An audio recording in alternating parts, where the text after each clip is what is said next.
नमस्कार विद्यार्थी मित्रांनो, तुम्हा सगळ्यांचं आपल्या सारे शिकूया या यूट्यूब चॅनेलवर मी अश्विनी चव्हाण कोकणे सहर्ष स्वागत करते। विद्यार्थी मित्रांनो, आपण इयत्ता 10वी सीईटी परीक्षेची तयारी करून घेत आहोत।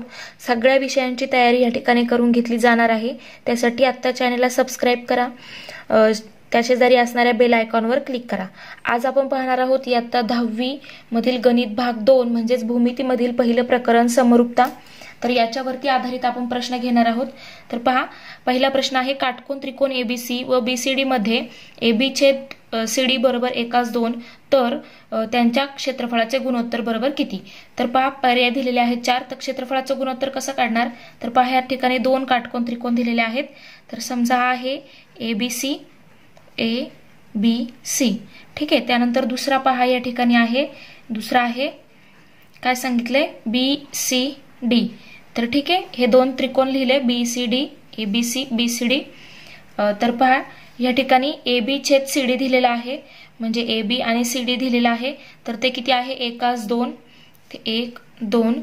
तर क्षेत्रफळाचं गुणोत्तर काय येईल, तर क्षेत्रफळाचं गुणोत्तर वर काय येईल, तर या ठिकाणी अशा प्रकारे येईल। ही बाजू ह्या बाजूने असेल तर आपल्याला माहिती इथे काय दिलेलं आहे, त्यांच्या बाजूंचं गुणोत्तर दिलेलं आहे, संगत बाजूंचं।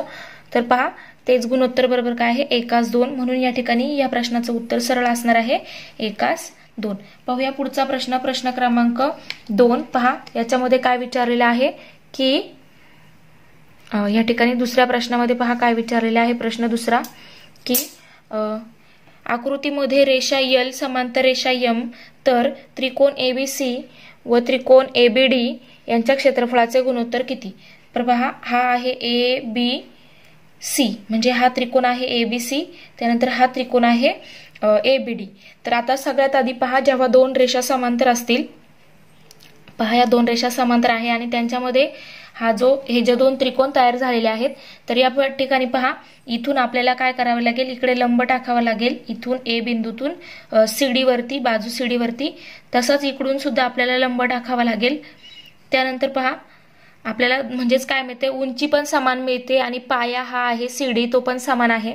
म्हणजे क्षेत्रफळाचं गुणोत्तर काय येईल, area of triangle A B C upon area of triangle A B D बरोबर काय मिळेल, तर ते मिळेल इथे समान पाया आणि समान उंची ज्यावेळेस असेल तर ते काय असतं, 1:1। कारण पाया पाया कॅन्सल होतील, उंची उंची कॅन्सल होईल, 1/2 1/2 कॅन्सल होतील, फक्त 1:1 उत्तर राहील। म्हणजेच पर्याय क्रमांक 4 या प्रश्नाचं अचूक उत्तर आहे। पाहूया पुढचा प्रश्न, प्रश्न क्रमांक 3। पहा या प्रश्नात काय विचारलंय की दोन समरूप त्रिकोणांची परिमिती, समरूप त्रिकोण सांगितलेले आहेत, दोन समरूप त्रिकोणांची परिमिती 30 सेमी व 20 सेमी आहे।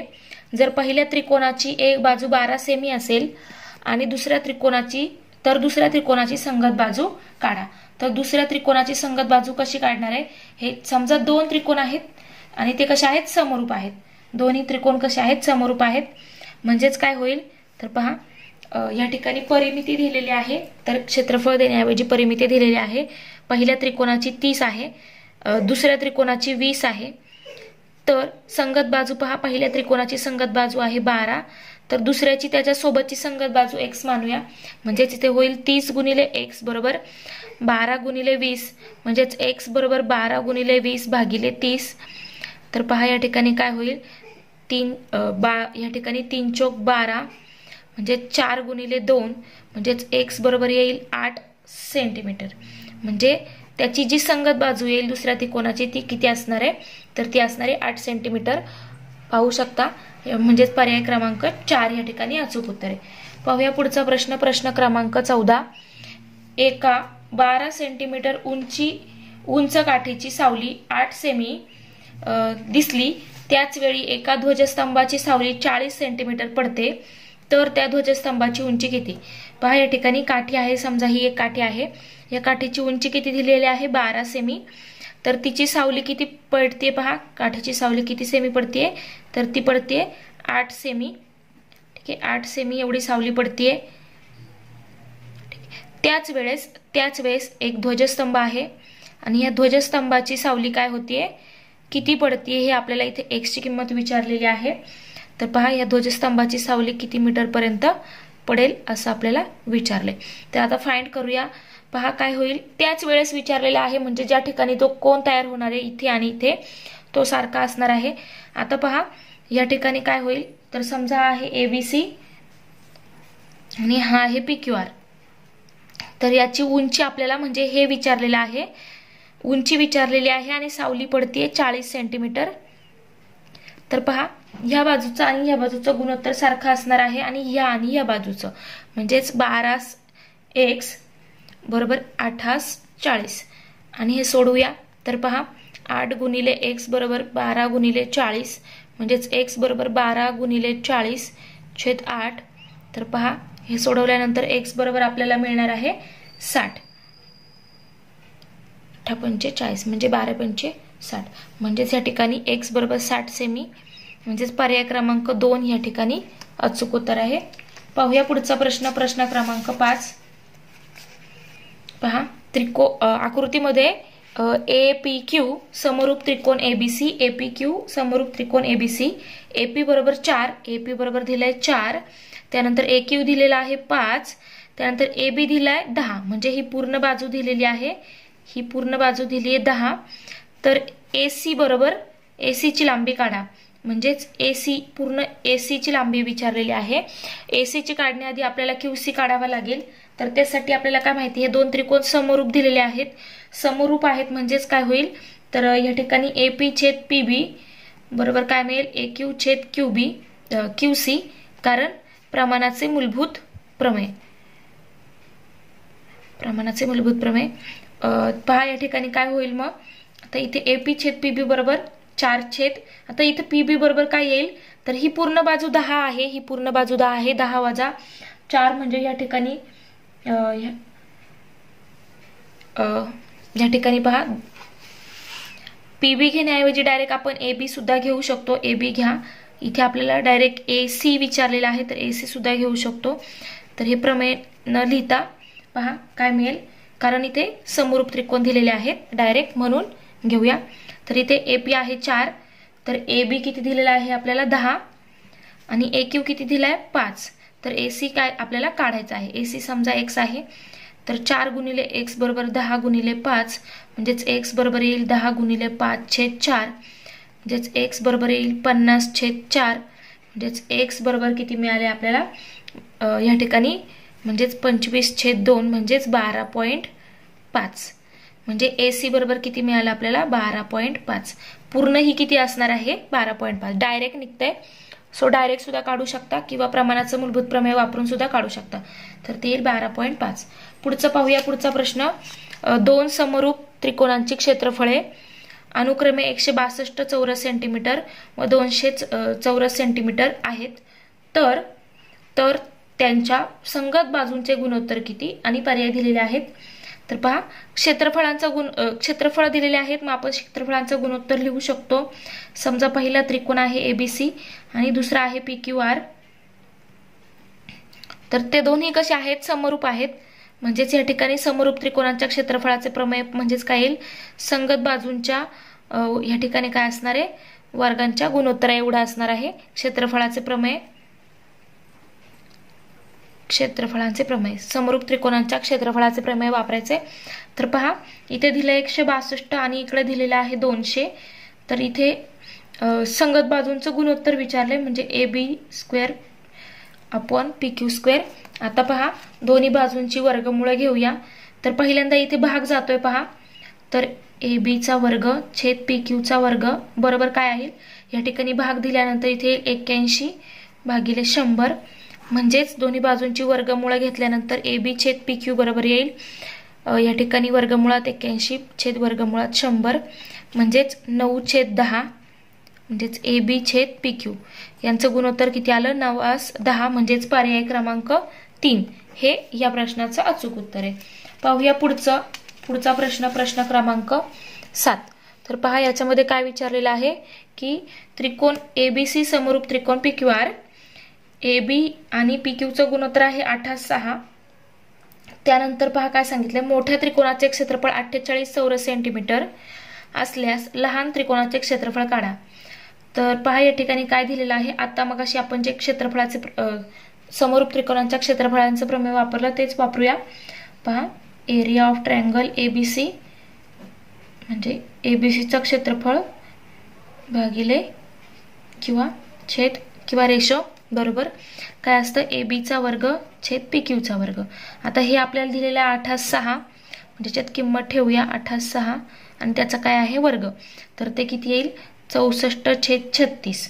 ठीक आहे. आता हे 64/36 मिळालं म्हणजेच काय आपल्याला काय विचारलंय लहान त्रिकोणाचे क्षेत्रफळ काढा मोठ्याचं दिलेलं आहे. तर याच्यात किमती ठेवूया.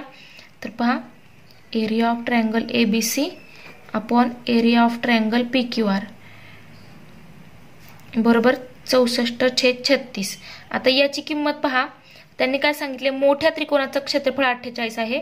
मोठा कोण असणार आहे ज्याची संगत बाजू मोठी असते म्हणजे AB मोठा आहे म्हणजे ABCचं ते आहे क्षेत्रफळ 48. त्यानंतर इथे हे जसंच्या तसं लिहिलं आणि आता तिरकस गुणाकार करून सोडूया. तर 48 गुणिले 36 बरोबर 64 गुणिले एरिया ऑफ ट्रायंगल PQR. तर हे इकडे जाऊन डिवाइड होईल 64.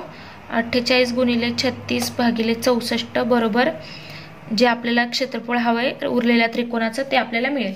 तर पहा तर ते किती मिळतंय सोडवल्यानंतर तर ते मिळतंय या ठिकाणी 27 म्हणजेच पर्याय क्रमांक 3 C 27 चौरस सेंटीमीटर.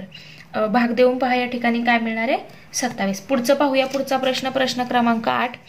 तर याच्यामध्ये पहा काय आहे शेजारील आकृतीमधील दोन त्रिकोणी शेतांचा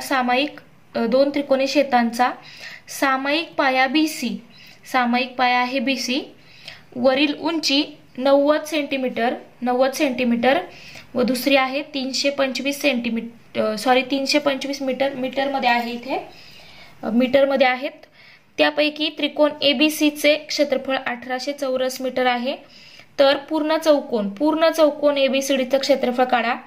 ते काढण्यासाठी आपल्याला काय करावं लागेल ABCचं क्षेत्रफळ दिलेलं आहे आपल्याला BCDचं क्षेत्रफळ काढावं लागेल म्हणजे दुसऱ्या खालच्या त्रिकोणाचं क्षेत्रफळ काढावं लागेल आणि दोघांची काय करावी लागेल बेरीज करावी लागेल. तर पहा आता या ठिकाणी काय करायचंय सामायिक पाया आहे म्हणजे क्षेत्रफळाचं गुणोत्तर कशाच्या प्रमाणात येणार आहे या ठिकाणी उंचीच्या प्रमाणात येणार आहे कारण पाया कसा आहे समान पाया सामायिक पाया आहे म्हणून पहा क्षेत्रफळाचे गुणोत्तर ABC आणि दुसरा कुठला आहे त्रिकोण BCD हे दोन त्रिकोण आहेत त्यांच्या क्षेत्रफळाचं गुणोत्तर काय येईल त्यांच्या उंचीच्या प्रमाणात येईल म्हणजे AP छेद OD. तर उंची पहा किती दिलेली आहे तर आपल्याला पहिली उंची दिलेली आहे 90 आणि दुसरी दिलेली आहे 325. तर पहा आता या ठिकाणी याचं क्षेत्रफळ आपल्याला दिलेलं आहे कोणाचं ABCचं ते आहे 1800 आणि खालच्याचं आपल्याला मिळेल यातून BCD या त्रिकोणाचं मिळेल 325. हे सोडवल्यानंतर पहा BCDचे क्षेत्रफळ बरोबर 1800 गुणिले 325 भागिले 90. तर या ठिकाणी होतील 10 कॅन्सल आणि इथे होतील 20 म्हणजे यांचा दोघांचा गुणाकार केल्यानंतर किती मिळते पहा या खालच्या त्रिकोणाचं क्षेत्रफळ किती मिळालं आपल्याला तर ते मिळेल या ठिकाणी 6500 ते हे मिळालं. आता याची आणि या दिलेल्या वरच्या त्रिकोणाचं एकत्र करूया म्हणजे चौरसाचं क्षेत्रफळ मिळेल एरिया ऑफ चौकोन ABCDचं क्षेत्रफळ बरोबर हे 6500 आणि ते वरच्या त्रिकोणाचे 1800 एकूण किती झाले 8 आणि 5 13 हातचाला 1 6 आणि 2 8 म्हणजे 8300 चौरस मीटर म्हणजेच पर्याय क्रमांक 1 म्हणजेच A हे या प्रश्नाचं अचूक उत्तर आहे. पाहूया पुढचा प्रश्न क्रमांक 9. तर पहा याच्यामध्ये काय विचारलेलं आहे की दोन समरूप त्रिकोणांपैकी लहान त्रिकोणाच्या बाजू 4 5 व 6 आहेत तर जर मोठ्या त्रिकोणाची परिमिती 120 असेल तर त्रिकोणाच्या बाजूंची लांबी काढा. लहान त्रिकोण आणि मोठा त्रिकोण समरूप आहेत असं सांगितलंय. लहान त्रिकोणाच्या बाजू दिल्या 4 5 आणि 6 तर मोठ्या त्रिकोणाच्या बाजू किती असतील. आता मोठ्या त्रिकोणाच्या बाजूंसाठी आपल्याला इथे परिमिती दिलेली आहे. आता पर्यायांमधून काय करा या ठिकाणी बेरीज करून पहा ज्यांची बेरीज, ज्या बाजूंची बेरीज बरोबर 120 असेल त्या मोठ्या त्रिकोणाच्या बाजू असणार आहेत. आणि तो पर्याय आहे पहा पहिलाच 32 अधिक 40 अधिक 48. तर 8 आणि 2 10, हातचाला 1, 4 आणि 4 8, 8 आणि 3 11, 11 आणि 1 12 म्हणजे 120. या ठिकाणी फक्त पर्याय क्रमांक 1 हा हे सॅटिस्फाय करेल. परिमिती म्हणजे तीनही बाजूंची बेरीज असते, तर ती फक्त पर्याय क्रमांक 1 सॅटिस्फाय करतोय, म्हणून हे याचं उत्तर आहे. पाहूया पुढचा प्रश्न, प्रश्न क्रमांक 10. तर पहा याच्यामध्ये काय विचारलंय, 12 मीटर उंचीच्या खांबावरील दिव्यामुळे खांबापासून 15 मीटर अंतरावर उभ्या असलेल्या 3 मीटर उंचीच्या खांबाची सावली किती लांब पडेल. पहा काय सांगितलंय, 12 मीटर उंचीचा खांब त्याच्या दिव्यामुळे खांबापासून किती मीटर अंतरावर, तर 15 मीटर अंतरावर. इथे 15 मीटर अंतरावर काय उभा आहे, 3 मीटर उंचीचा खांब उभा आहे. 3 मीटर उंचीचा खांब उभा आहे आणि त्या खांबाची सावली किती लांब पडेल, ह्या खांबाची सावली किती लांब पडेल ह्या दिव्यामुळे. तर ते पहा असं मिळेल, समजा इथे x एवढी पुढे सावली पडेल, तर असा त्रिकोण या ठिकाणी तयार होईल. असा त्रिकोण या ठिकाणी तयार होईल. ही सरळ बाजू आहे. तर पहा हा आपल्याला किती दिलाय, 12 मीटर उंचीचा, हा दिलाय 3 आणि हा 15. तर आता याची सावली किती लांब पडेल, अतिशय सोपा प्रश्न आहे. पहा काय करायचंय, तर या ठिकाणी 12 आणि 3, 12 3 आणि इथे पहा ही बाजू आणि ही बाजू सारखी असणार आहे, संगत बाजू. त्यानंतर इथे पहा ही बाजू 15 अधिक x असणार आहे. पहिल्या याची सावली कुठपर्यंत पडेल, ह्या खांबामुळे याची सावली कुठपर्यंत पडणार आहे, 15 अधिक x एवढी पडणार आहे. त्यानंतर लहान याची सावली किती पडेल, फक्त x मीटर पडेल, फक्त x मीटर. मोठ्या याची किती पडेल, तर x 15 अधिक x म्हणजे इथपर्यंत पडेल. आता हे सॉल्व्ह करूया. तर 12x बरोबर 15 अधिक x गुणिले 3 म्हणजेच 12x बरोबर 15x 15 त्रिक 45. या ठिकाणी येतील 15 त्रिक 45 अधिक 3x. आता हे 3x इकडे येतील, इकडे होतील, वजा होतील ते, म्हणजे 9x बरोबर 45 होईल.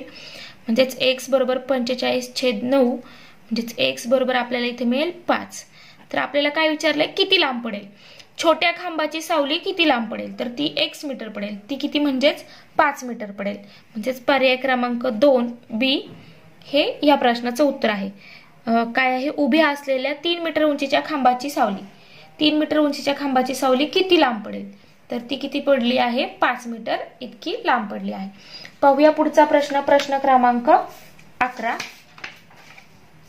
पाहूया, पहा पुढच्या प्रश्नात काय विचारलेलं आहे की समान उंचीच्या 2 त्रिकोणांच्या क्षेत्रफळाचे गुणोत्तर 4:9 आहे.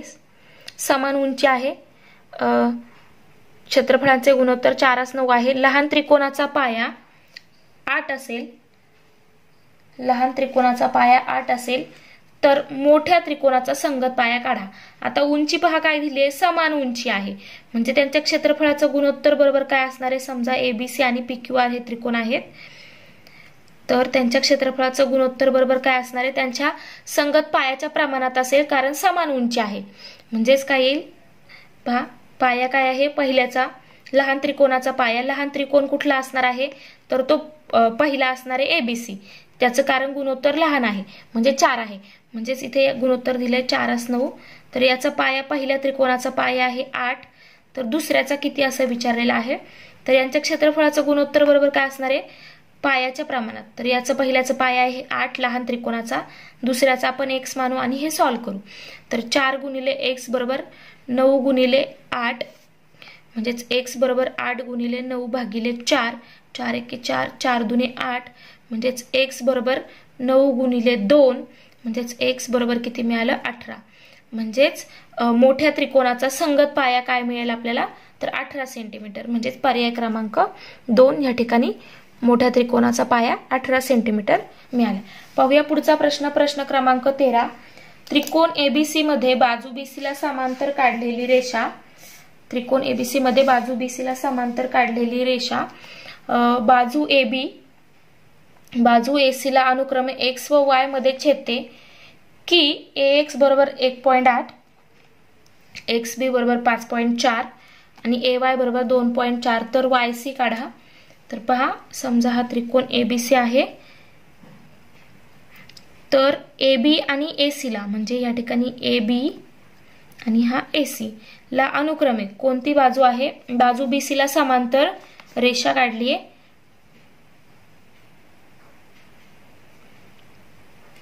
या ठिकाणी इथून काढूया म्हणजे ती एक्स आणि वाय मध्ये छेदते. तर ए एक्स बरोबर किती दिलंय? 1.8 आणि एक्स बी किती दिलंय? 5.4. त्यानंतर ए वाय बरोबर दिले 2.4. तर वाय सी बरोबर किती? वाय सी बरोबर किती? तर पहा, हे प्रमाणाचं मूलभूत प्रमेय आपण या ठिकाणी वापरू शकतो. तर पहा, प्रमाणाच्या मूलभूत प्रमेयानुसार ए एक्स छेद एक्स बी बरोबर ए वाय अपॉन वाय सी. आता किमती ठेवा. 1.8, एक्स बी आहे 5.4, ए वाय आहे 2.4. त्यानंतर वाय सी आपल्याला काढायचं आहे. तर वाय सी बरोबर काय येईल? तर 2.4 गुणिले 5.4 भागिले 1.8 भागिले 1.8. हे सोडवल्यानंतर वाय सी बरोबर आपल्याला मिळतंय वाय सी बरोबर 7.2. म्हणजे पर्याय क्रमांक 2 हे या प्रश्नाचं अचूक उत्तर आहे. पाहूया पुढचा प्रश्न, प्रश्न क्रमांक 13. तर पहा, याच्यामध्ये काय विचारलेलं आहे? प्रश्न क्रमांक 13 मध्ये आकृतीमध्ये रेख ए बी समांतर बाजू पी क्यू ए आर बरोबर 8, पी आर बरोबर 18, त्यानंतर ए क्यू बरोबर 6, क्यू बी बरोबर 6 आणि क्यू आर बरोबर किती? तर पहा, या ठिकाणी मगाच्या प्रमाणेच वापरायचं आहे. तर या ठिकाणी आहे ए आर छेद आपल्याला काय दिलंय? ए आर दिलेला आहे, त्यानंतर पी आर दिलेला आहे, पूर्ण पी आर दिलेला आहे. त्यानंतर क्यू बी, या ठिकाणी ए आरचं संगत कोण आहे? आर बी किंवा बी आर. त्यानंतर आपल्याला क्यू आर विचारलेला आहे, क्यू आर. तर बी आर आपल्याला माहिती नाहीये. या ठिकाणी बी आर किती आहे ते आपल्याला माहिती नाहीये. तर पहा, या ठिकाणी काय करावं लागेल?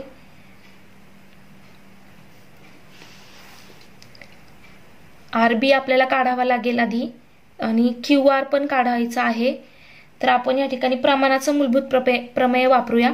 तर काय होईल पहा, ए आर आणि ए पी होईल, ए आर आणि ए पी होईल. आर खोडूया. त्यानंतर इथे बी आर आणि बी क्यू होईल, आर खोडूया. प्रमाणाचे मूलभूत प्रमेय ह्याच्यात किमती टाकल्यानंतर पहा, आपल्याला आधी आर बी मिळेल. म्हणजेच इथे पहा, ए आर आहे 8, त्यानंतर ए पी किती येईल? तर ए आर आहे 8 आणि पी आर दिलाय 18, म्हणजे 18 वजा 8 म्हणजे 10 मिळेल. ए पी बरोबर किती मिळेल? 10 बरोबर. बी आर आपल्याला काढायचा आहे आधी. त्यानंतर बी क्यू आपल्याला दिलेला आहे, तो आहे 6. म्हणजेच बी आर बरोबर किती मिळेल? बी आर बरोबर 8 गुणिले 6 भागिले 10, 8 गुणिले 6 भागिले 10, तर ते मिळेल 4.8. बी आर किती मिळाला आपल्याला? 4.8. हा मिळाला 4.8. क्यू बी आपल्याला माहिती आहे, तो आहे 6.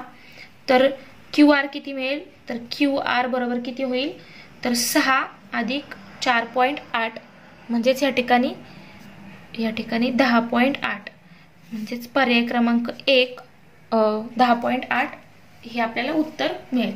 प्रमाणाचं मूलभूत प्रमेय वापरायचे या ठिकाणी, कारण आपल्याला एक ही जी बाजू दिलेली आहे ती क्यू बी दिलेली आहे. म्हणून पहा, पुढे काय सांगितलंय की समलंब चौकोन, पुढचा प्रश्न आहे प्रश्न क्रमांक 14.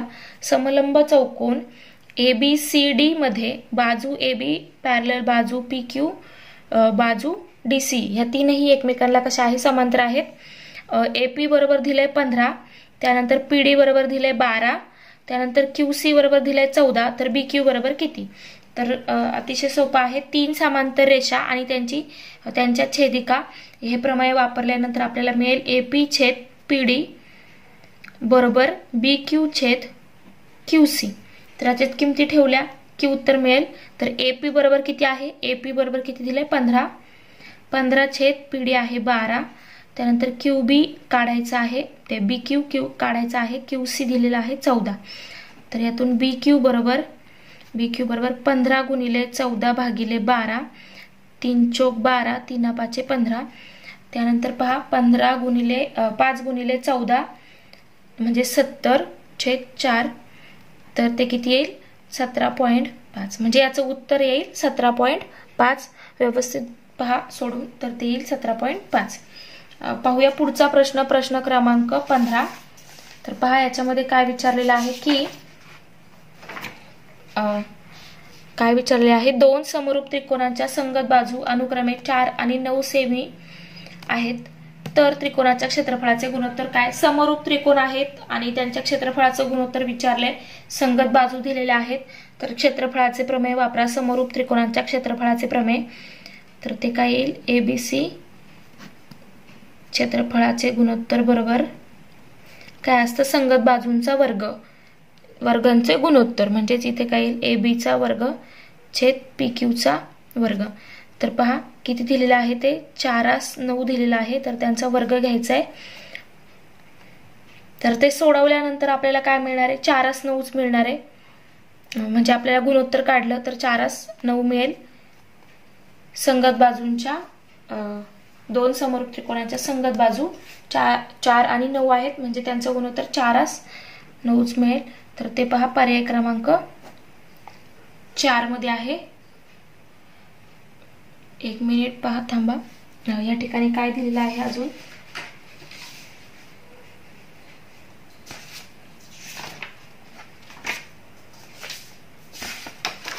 पहा 4 आणि जर 6 दिलेला असेल तर 4चा वर्ग आणि 6चा वर्ग 16 36.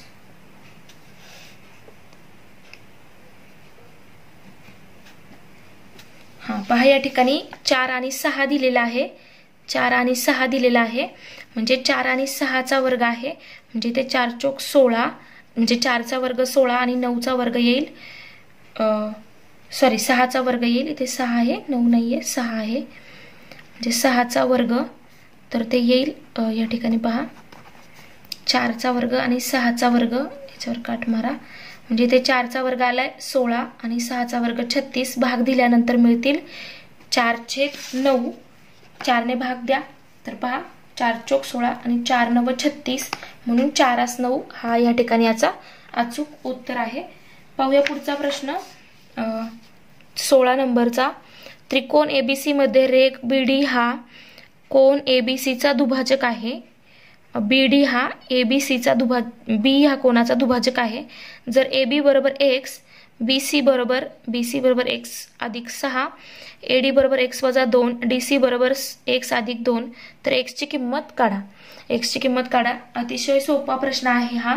पहा कोण दुभाजकाचं प्रमेय वापरायचे, कारण दुभाजक दिलेला आहे.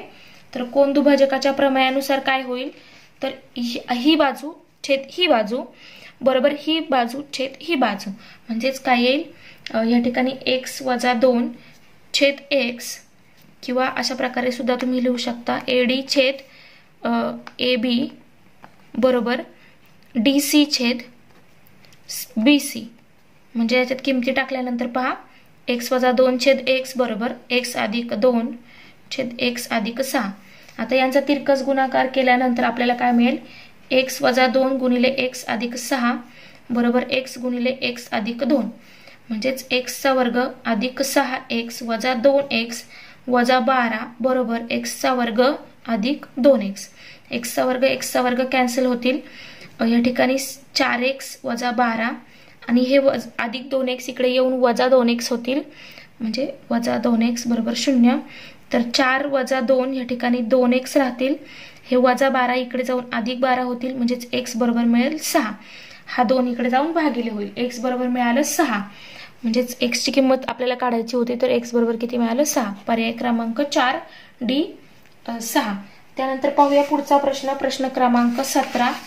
तर पहा याच्यामध्ये काय विचारलेलं आहे की त्रिकोण ABC व त्रिकोण DEF हे दोन्ही समभुज त्रिकोण आहेत. त्यानंतर त्यांच्या क्षेत्रफळाचं गुणोत्तर दिले 1:2 असे असून AB बरोबर 5 दिले, तर DE ची लांबी काढा. तर काय विचारले? DE ची लांबी काढा. तर पुन्हा समभुज त्रिकोण आहेत. त्यानंतर पहा क्षेत्रफळांचं गुणोत्तर सुद्धा दिलेलं आहे. समभुज त्रिकोण आहेत. दोन भुजा कशा असतात? सारख्या. ठीक आहे, ते पाहता काय या ठिकाणी सांगितलंय, समभुज म्हणजे सगळ्या भुजा सारख्या. तर पहा या ठिकाणी काय सांगितलंय की या त्रिकोणाच्या सगळ्या भुजा सारख्या असणार आहेत आणि याच्या सुद्धा सगळ्या सारख्या. ए बी बरोबर 5 दिलंय, तर डीई बरोबर काय येईल? तर क्षेत्रफळाचं गुणोत्तर दिलंय, तर ते दिलेलं आहे DEF बरोबर 1/2 दिलेला आहे. तर हे म्हणजेच काय असणार आहे? AB चा वर्ग छेद DE चा वर्ग. कारण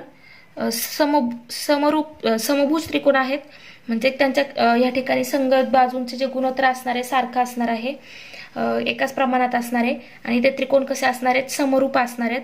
म्हणून काय समरूप त्रिकोणांच्या क्षेत्रफळांचे प्रमेय जर वापरलं तर पहा, तर इथे पहा ह्या दोघांचा आता याच्यात किमती टाकूया. 1/2 आणि AB बरोबर दिलंय 5 म्हणजे 5चा वर्ग छेद DE चा वर्ग. आता हे सोडवल्यानंतर पहा 1/2 बरोबर 25 छेद DE चा वर्ग. त्यातून आपल्याला मिळेल DE चा वर्ग बरोबर 25 गुणिले 2 म्हणजेच वर्गमूळ जर घेतलं तर 25 गुणिले 2 म्हणजेच 5 वर्गमुळात 2 म्हणजेच DE बरोबर किती मिळालं आपल्याला? 5 वर्गमुळात 2. तर ते आहे पर्याय क्रमांक 1 मध्ये, म्हणून हे याचं अचूक उत्तर आहे. पाहूया पुढचा प्रश्न. LMN त्रिकोण LMN व त्रिकोण PQR हे कसे आहेत? समरूप आहेत आणि हे इक्वेशन दिलंय. जर QR बरोबर 20 तर MN बरोबर किती? तर पहा हे जे दिलंय ते इक्वेशन सॉल्व्ह करूया. तर त्यातून आपल्याला काय मिळेल? समरूप त्रिकोण आहेत म्हणजे क्षेत्रफळांचं गुणोत्तर कसं असणार? या ठिकाणी संगत बाजूंच्या प्रमाणात, वर्गांच्या प्रमाणात या ठिकाणी काय येईल पहा, त्रिकोण LMN आणि त्रिकोण PQR यांच्या क्षेत्रफळाचे गुणोत्तर बरोबर काय येईल? तर या ठिकाणी कुठली बाजू दिली आहे? QR आणि MN म्हणजेच MN चा वर्ग छेद QR चा वर्ग. कारण समरूप त्रिकोणांच्या क्षेत्रफळाचे प्रमेय. मग आता हे सोडवूया. याचं पहा हे गुणोत्तर आपल्याला काय दिलंय, याच्यावरून हे सोडवल्यानंतर आपल्याला काय मिळते पहा. हा जो 25 आहे, हा जो 36 आहे हा इकडे जाऊन भागिले होईल आणि जो हा इकडे आहे तो इकडे येऊन गुणिले होईल. म्हणजे याची किंमत आपल्याला काय मिळेल? याची किंमत काय मिळेल पहा. हे उलट झालं लिहायला, पाहता इथे उलट लिहूया पुन्हा. हे इकडे येऊन भागिले होईल म्हणजे PQR आधी लिहूया. ठीक आहे, आणि हा इकडे येऊन भागिले होईल LMN. तर इथे येईल QR चा वर्ग छेद MN चा वर्ग. ठीक आहे, आता याची किंमत किती मिळते? हे इक्वेशन दिलंय त्याच्यातून मिळेल 25/36 म्हणजेच 25/36 बरोबर QR किती दिले आपल्याला? 20 म्हणजेच 20 चा वर्ग. त्यानंतर खाली पहा काय दिलंय, MN आपल्याला काढायचा आहे, MN चा.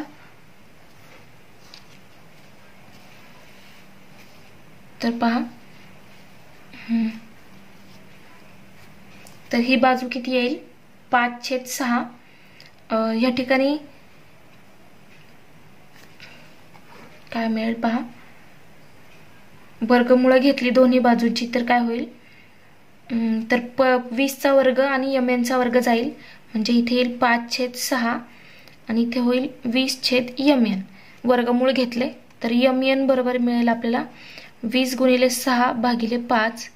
5 एके 5, 5 चोक 20 म्हणजेच MN बरोबर मिळेल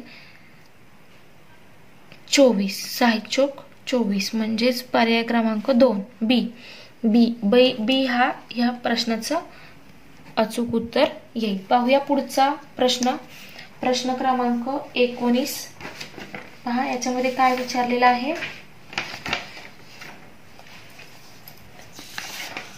पहा प्रश्न क्रमांक 19.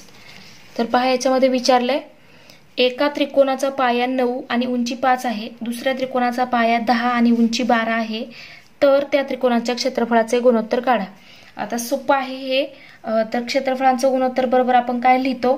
तर ते लिहितो संगत पाया आणि संगत उंची यांचा गुणाकाराचं गुणोत्तर. म्हणजे इथे येईल 9 गुणिले 5 आणि खाली येईल 10 गुणिले 12.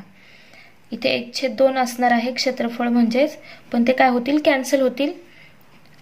आणि पहा भाग द्या. 5 एके 5, 5 दुणे 10, 3 त्रिक 9, 3 चौक 12, म्हणजेच 3/4 दुने 8, म्हणजे 3/8, 3/8. इथे क्षेत्रफळाचं तुम्ही लिहू शकता ABC एरिया आणि दुसरं लिहा PQR. तर ते किती येते 3/8, म्हणजेच पर्याय क्रमांक 3C हे या प्रश्नाचं अचूक उत्तर आहे. पाहूया पुढचा शेवटचा प्रश्न. आकृतीमध्ये BC लंब आहे AB बाजूला, त्यानंतर AD सुद्धा काय आहे लंब आहे AB ला. BC बरोबर 4 दिलेला आहे, ही बाजू दिली 4. AD बरोबर दिले 8. त्यानंतर पहा जर असं असेल तर यांच्या क्षेत्रफळाचं गुणोत्तर काय येईल. आता आकृतीवरून आपल्याला काय समजतंय की AB हा पाया आहे, दोन्ही त्रिकोणांसाठी AB हा पाया आहे, समान पाया आहे, म्हणजे क्षेत्रफळाचं गुणोत्तर कशाच्या प्रमाणात येईल तर ते येईल उंचीच्या प्रमाणात ADB. तर ते उंचीच्या प्रमाणात येईल. पहिल्याची उंची आहे ABC साठी उंची काय आहे BC ही उंची आहे आणि याच्यासाठी AD ही उंची आहे, कारण समान पाया आहे, समान पाया, म्हणून क्षेत्रफळाचं गुणोत्तर उंचीच्या प्रमाणात येईल. तर BC बरोबर किती दिले आपल्याला 4 आणि AD बरोबर दिले 8, म्हणजेच भाग द्या 1/2, म्हणजेच गुणोत्तर किती आलं 1/2. अशा प्रकारे आपण या ठिकाणी 20 प्रश्न आज ह्या समरूपता प्रकरणावर पाहिलेले आहेत. अशाच प्रकारचे आपण सगळे प्रकरणांवरती क्वेश्चन सॉल्व्ह करून घेणार आहोत. सो चॅनलला सबस्क्राईब करा, बेल आयकॉनवर क्लिक करा आणि शेवटपर्यंत व्हिडिओ पाहिल्याबद्दल थँक्यू.